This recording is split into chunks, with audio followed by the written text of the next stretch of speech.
And welcome back, folks, once again to the MPW Weekly Cup number 16. We're heading into our featured semifinal of the day, which is going to be between the team we just saw play and beat out Team No Clue. That is Team LagLife, and they will be taking on the team that is representing this name this week. It's not the real roster for this team, but it is going to be Team Outplayed by Children.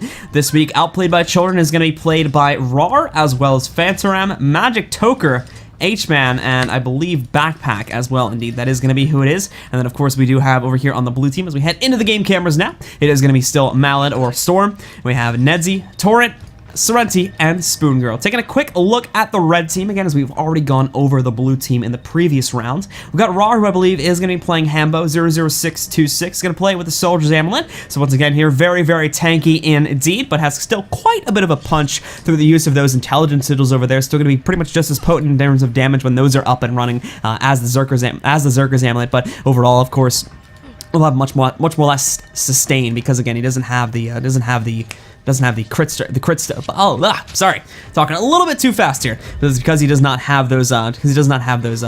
Critical stats in play there as well. Moving on to Phantoram over here on Elementalist, running with 00266. This means that he will be running with Dagger Elementalist more than likely as well, because there is no Blasting Staff trait, as well as running it with Celestial Amulet and Runes of the Holbrecht. So we'll still get that might stacking, but the Holbrecht runes will obviously indicate he'll be doing a little bit more defensively there in play too. Moving on from that, we've got Magic Toker, who we actually have not seen play in quite some time, and I'm going to fix the overlays in just a second, by the way, guys, so stand by on that. Running it with a short bow as well as Dagger Pistol, so lots of DPS in this build indeed. Very much so unlike the SD builds we have seen so many thieves adopt. This build has a lot more damage, but it has a lot less dodging potential as well. So with that said, this build is a lot more passive. He kind of has to sit back away from the fight and wait for his opportunity to leap in onto his opponents and just DPS them all down really quickly with one big spike chain there. Has a lot less sustain as well because he kind of has to crouch and wait for his opportunity to engage, but overall, way more damage than an SD build. H-Man is going to be playing Warrior, running with 20606, does have a shout as well as two stances here at the moment, but I'm not entirely sure if that will be staying throughout the entire course of the game. It would, technically speaking, make sense when you consider the heavy amount of Kandis over on the blue side, but I would not be surprised if he switched that out to another stance or possibly a double-axing it or something like that. Running with an axe and an offhand sword, as well as a longbow with the Celestial Amulet and Runes of Holbrecht. This is going to be a very good build for pushing Farpoint, as well as just in general spiking down opponents very quickly. The Celestial Amulet will limit its burst potential by just a small amount, but it will have quite a bit of extra Kandi pressure coming out from, say, Impale, as well as the longbow over there as well. And then last but not least, we have Backpack, who I believe is playing Control Engie, and indeed he has a pistol equipped at the moment. I'm pretty sure he'll go to rifle when the game begins, though, with the Celestial and Runes of Strength combo, obviously, and once again, 60044. Very good for pushing side nodes, and does have quite a bit of control in this build as well. You've got at least 2 ways to CC on the rifle, and quite a few others as well in both the grenade kit as well as that toolkit. And then, of course, you have the very, very influential crate that can come down and shake up a team fight as well. Alright, and with that said, we should be pretty much ready to go here. No Guardian whatsoever in this game, just to note that too. And I gotta adjust this overlay, guys. Apologies, one moment here. There we go. So no Guardians whatsoever. It has been a very, very long time since I've been able to actually say that, but yes, there is no Guardians at all. It's just full North American comps, as I call them at the moment, with everybody just running those big, bulky players, and you can see that in play.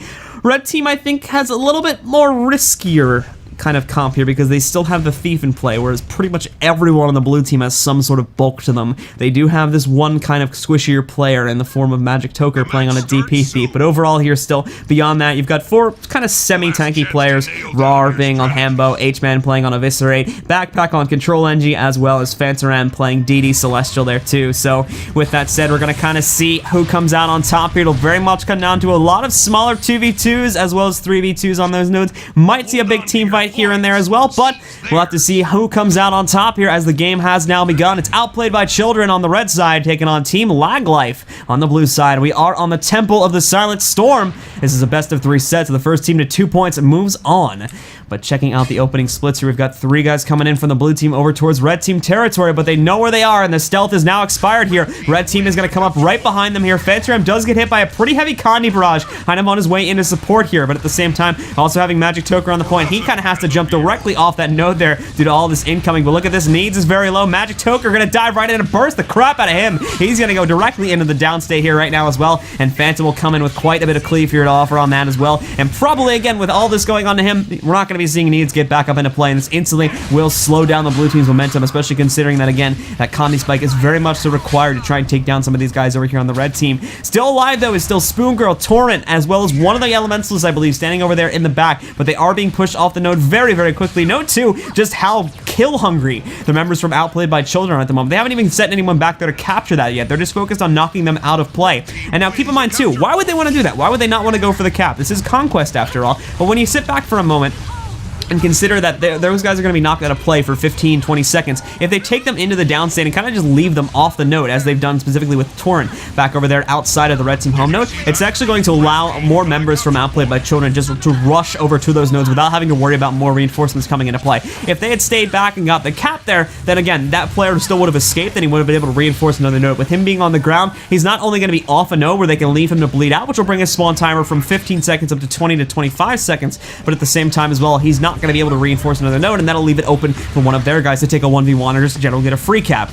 Overall, at the moment, though, Outplayed by Children is just absolutely dominating so far in this game. You can see that Needs, once again, is going to go down over here on mid, and you've got Fantram kind of just holding the line, making sure that things stay in his team's control, and Fantram as well will execute this stomp back over here too. But as you can see, blue team really scrambling to try and get control of something, and unfortunately, again, running into a lot of scenarios where they do not have the advantage. Spoon Girl back over here, somewhat low. You've also got Serenity Sky, who's under pressure from Magic Toker at the moment, is going to be able to fend him off over here with this shocking aura, but at the same time, I'm sure he'll just re-engage in another moment here too. Blue team will have to find that pole to poke through here if they're going to want to come back. They do actually have a slight advantage over here on the point itself right now. They've got to be very careful of Magic Toker coming in to burst one of these guys down, but at the same time, with this number advantage, as long as they focus down and use their cooldowns appropriately, they should still be able to come back in this game. H-Man as well, you can see there, he's starting to get low, but red team having recently kind of mopped up the mid fight over there with the last member there, Elementalist Malad, going down, they're all going to be free to rotate over here and just try to lock down their opponents. You can see Magic Toker did get bursted down, gives the blue team a little bit of extra room to fall back and breathe and get probably most of the cap back here too, but to be honest, red team, this is not what they're worried about, especially with the composition that we see the blue team running here at the moment. Team LagLife is very similarly built the way that Outplayed by Children is built here. They need to try and spread the fight out. At the moment that Outplayed is doing here, they can necessarily kind of do that because they have control of the other 2 points pretty much uncontestedly anyway. They can push into a big mid fight because what it's doing is it's essentially corralling the majority of the members from Team LagLife into this corner back over here at this point, where again, they have pretty much full control of their movements. Even if they lose 1 or 2 of their guys, they can still easily just pull back out of there and go to another node. They do still have to be careful of overcommitment on this, but at the same time, having pretty much the full roster from Team LagLife kind of controlled into a singular point is exactly what they want to have, because again, it stops them from going for decaps, it stops them from getting the advantage that their comp can get, and in general allows the red team to just rocket ahead even more. Back over here, though, most of the offenders from the blue team have actually been knocked out and or have transferred to other nodes, and I'm pretty sure that, to be completely honest, we're going to see Raw getting a free cap over here. Good coverage as well from Magic Toker coming in, places that black powder down to actually stop Malad from interrupting the channel here, and now we are actually going to see that 4 cap, possibly a 6 cap in just a second here, too. Trying to see if they're actually going to be able to do so. No, it does not look like it, as we actually saw Spoon Girl, who wrapped back around here and escaped combat a few seconds earlier, is going to get onto the node and stop that 6 cap from happening, thankfully. But once more, as I was just saying, Team LagLife really needs to overcome this at the moment here. They need to kind of try and spread themselves out, force these smaller engagements where they will have advantages too. That's another thing that I think in general here that blue team has really been screwing up on, is they haven't been rotating the appropriate people to fights where they would have advantages. We've seen a lot of fights just in general where Outplayed either has a man up on them, or in general where Outplayed has a comp advantage versus whoever they're going to be fighting on that node there. So that's something they need to consider here as well. And unfortunately, because they haven't been doing it, things have just been crumbling against them and really been going into the favor of Outplayed by Children almost unanimously throughout the course of this fight. And you can just see here on the scoreboard at the moment with that 6 cap being held just a few seconds ago, with us being at 341 points to only 26 points for the blue team here. Spoon Girl about to go down once more here as red team approaches a spawn camp, to be completely honest. Blue team not really going to have much time left to try and make anything happen here, and if they don't do it very soon, then we're going to be looking at a very bad time for them, especially going into the next game too, is that with this complete lockdown that we've seen happening here, it's not going to bode well for Team LagLife going into Game 2. With them having such a very bad Game 1, it's going to really hurt them mentally speaking, and again, that'll just give Red Team even more fuel to dominate going into that second game, which will be over on, just to try to refresh my memory here, it will be over on Forest too. And to be honest as well, some things as we go into that second map here to consider here if we do not see the result changing and going into the favor of Outplayed is that, again, blue team will get many more opportunities to actually come back into the game. Unfortunately, again, just due to the fact that blue team was really caught off guard with all this, they haven't played this team yet. They weren't really prepared for this kind of matchup, as is the way of Guild Wars in general. With all the pickup groups you have, you don't really know what you're going to be facing comp-wise, or just in general how the players from your opponent team are going to be working together. So with that said, this game has given them an opportunity to familiarize themselves with that, and as well, going on to that next map over on Forest, they're not only going to have more time because there won't be the buffs in play that will really just rocket red team ahead like it was so far in this game, but at the same time, there's going to be plenty more avenues, I feel, for Team LagLife to actually try and get decaps, to try and push for smaller node fights, which is really what they need to do if they want to win games. They unfortunately were not really finding too many opportunities. That started happening at the start of the game with both teams going for those cross caps there. It put Team LagLife into a very awkward scenario, and because, again, we had coverage pretty much throughout the entire map from Team Outplayed by Children, just due to that opener there. There wasn't many opportunities for blue team to try and go get decaps. I feel like going on to the second map on Forest, that those will exist much more often. But with that said, guys, we are going to be seeing Outplayed by Children take game 1. They will be 1 game up and 1 victory away from moving on to the grand finals, which will also net them guaranteed 800 gems per player for tonight. But while we are loading into the next map, guys, we are going to take a short 1 to 2 minute break here, and as soon as our teams are set up and ready to go, game 2 will be getting started, and we'll see once again if Team LagLife can swing it back around and bring us up to a 1-1, or if it will be a clean sweep 2-0 from Outplayed. Be right back, guys, with game 2.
Structure falls and all else fails, we will build it once again. We can climb high, higher than before, or we could stand by while it burns to the floor, though we cannot fly.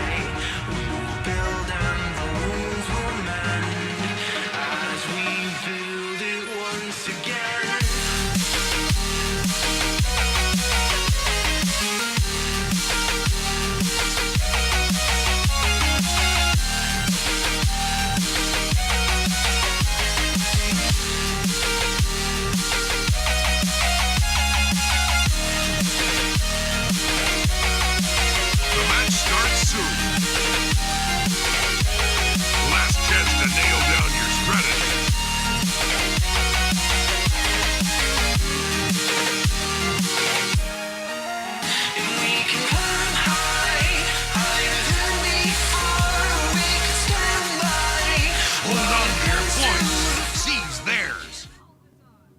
And welcome back, folks, once again to the MPW Weekly Cup. We're now heading into Game 2 of our featured semifinal for the day, which is being played between Outplayed by Children and Team LagLife. We just saw Game 1 go pretty confidently into the favor of Outplayed by Children. They're locking down their opponents immediately off the start. We're now going to see heading into Game 2 if they can overcome this and hopefully put up a better fight heading over to the Forest of Niflhel. The splits, as we take a look here right off the bat, we are going to see Red Team getting their cap over there at the mine, while Blue Team as well is going to struggle to get theirs, as we did have H-Man rotating over. Keep in mind, H-Man built pretty much directly for 1v1s with this Eviscerate build that he's running at the moment, and this could be some trouble for Spoon Girl if he's not paying proper attention and getting out of the way of those Eviscerates. A lot of Condi Spike as well from this build, just in general, because he is running with a Celestial Amulet. Meanwhile, back in mid, however, as we check that out, there's quite a bit of focus going on in Neds there at the moment. At least they are going to be keeping their eye pretty heavily on him. Mallet as well. You can see here that as Rar as well as Phantom putting a lot of pressure onto him, with him being on that staff early at the moment too. He is quite tanky, but unfortunately he is not invincible possible. And with red team just having all of that pressure being thrown onto him, Malin again cannot take it like a Guardian can.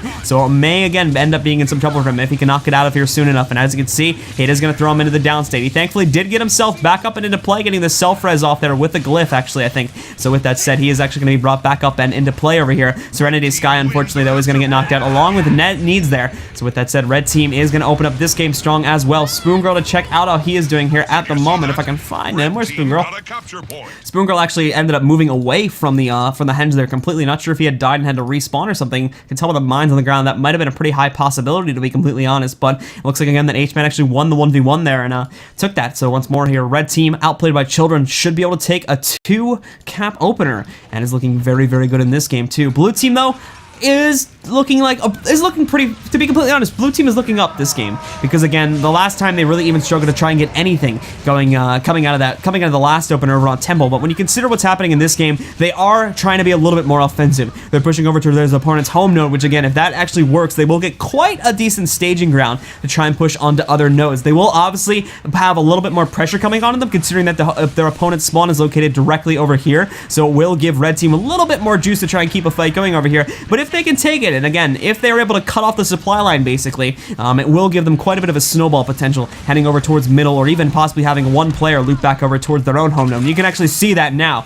We've actually had H-Man rotate slightly off of the blue team home node, which if somebody from the blue team ends up dying and then spawning over there again, and if H-Man for whatever reason needs to go over here towards the mine and try and get that back, that'll just be another free cap over here for Team LagLife. They do need to make sure that this stuff kind of happens very quickly though, as once again, with a very fast fighting comp that red team is running, at least fast fighting when compared to the Team LagLife fights, they aren't really going to be given much time to try and take those advantages. Red team, I feel, will rotate very quickly to appropriate situations, and those windows of opportunity for Team LagLife to come back into the game are going to close extremely fast, just due to the very quick rotations we've seen, not only in this game, but just in general from a lot of these players in previous matchups. Phantom, though, getting focused pretty heavily as we check out this quick 2v1 we have going on over on mid. Unfortunately, again, those Condies proving to be a little bit too much for him. He's barely holding on. He might just escape out of this, but I think the Condies might just be a little bit too much for him. Magic Toka can put some pressure back over there on the needs, but actually goes into the static field here too. At the same time, we did see an SR coming out, but with him actually popping the vapor form, kind of screws that up a little bit.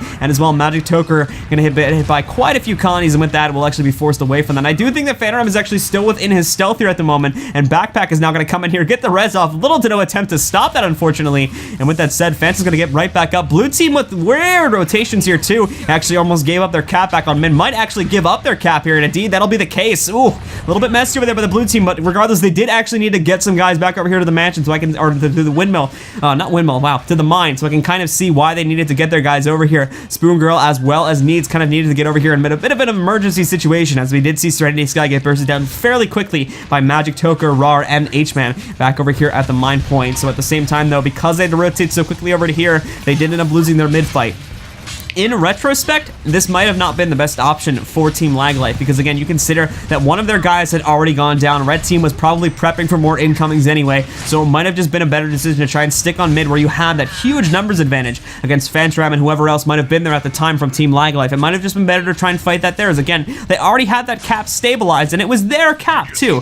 Rushing over here towards the mine, towards what was pretty much a losing fight at the time, was not a good option for them, as again, they were running into a fight that they were already knowing that they were going to have to fight at a disadvantage, instead of just chilling towards mid. And mid, again, is always going to be a good staging ground to move off of too. Even if they had kind of given up that cap, they still would have had the defensive position over here at the keep, which in general is always something you want to try to have versus your opponents. It gives you more time to prepare. When your opponents come into your point, you're going to have the positional advantage because you're preparing for them coming into you. They have to reposition themselves when they get to your point, because again, they're obviously not ready for you when they come in there. So it might have just been a better option, I feel, if Team LagLife have kind of chilled back there. But in retrospect here, it still has given Outplayed by Children the full 3 cap once again, and they are once more here just doing an excellent job and actually out-rotating and kind of just in general outplaying their opponents in a lot of these fights. That's why we've been seeing Outplayed play so well here in this matchup. Torrent will be going down to go back into the fights back over here at the henge, and as well, this will leave 3 full players from the blue team up and alive. But look at this, Needs coming in with this huge Condi spike on the Phantom. That'll take him out. Phantom's going to make a very early Vapor Form pop, and at the same time, this will get him fairly close to, I believe it is H-Man, as well as War over there too. H-Man's got a banner for H-Man though, or H-Man's got a banner for Phantom though,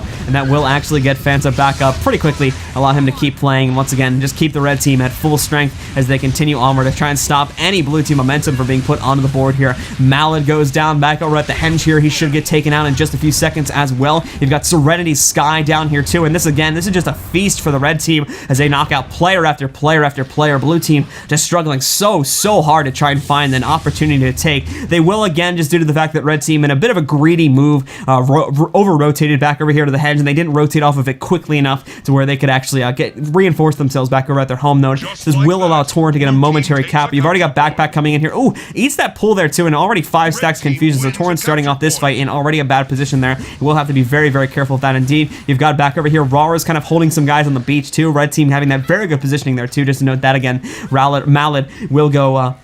Mallet will take him quite a bit of extra time to actually get over here towards the point where his teammate is fighting at. I think there was another member of the blue team, but I think he actually ended up pulling back there because they kind of realized, hey, we might have a 3v2. Let's try to take that. So it was a pretty good idea of him to kind of rotate back over there and go for that. So they will have this 3v2 being fought over here. Just a note too, again, if they're able to count the numbers properly and if somebody from the blue team can sneak away, there is a free cap option available back over on the keep as well. But blue team so far actually holding out pretty well. H-Man, good focus going on to him. Excellent lockdown as well coming out. That has made it his pretty much a living hell here. He's going to go into the downstate, and it does not look like there was much of an opportunity to save it. Magic Toker being the only player of it did try to go for that clutch fear, but it ended up kind of backfiring as he got hit by a pretty heavy Condi spike, or just spike in general there, and he's going to end up going down now too. So blue team will finally get back control of their home node, but once more here, due to the fact that they just did not have the adequate fighting force available back over at the mine, they're going to be losing that as well, as Malad goes down along with Torrent a few seconds later there too. So with that said, I believe at this point it should be fairly safe to call this game in favor of the red team. Unfortunately, our blue team is very much so locked into a singular position, and for them to come back at this stage in the game is going to be very unlikely indeed. In fact, we do have 2 members of the red team going in to kill Svanir right now, and with Svanir being knocked out and nobody from the blue team even close enough to try and stop that from happening, it is going to be pretty much guaranteed at this point, and there you have it. Outplayed by Children will be taking this game as well, which means they're going to be taking a 2-0 victory in this set. This will also mean, of course, that they are moving on to the grand finals, and they are getting that guaranteed 800 gems per player for today. They still have to take on at least one more team to claim the 2,000 first place prize, of course, though. So with that said, their matchup will be going to, in just a few minutes here, will be between, I believe, and actually we might still be waiting for the results of the other semifinals. So I have to actually go to a break here really quickly, guys. If we still have that third game going on the other server here, we'll actually check in on that and kind of see where that one is going between Excelsior and Sharks with Lasers. But regardless, the grand final or the continuation of the semifinals should be coming up here in just a few minutes, guys. Once again, that'll end up being between Outplayed by Children and whoever ends up winning that other game. So stick around, guys, for more of the Misspedia Weekly coming up here in just a few minutes.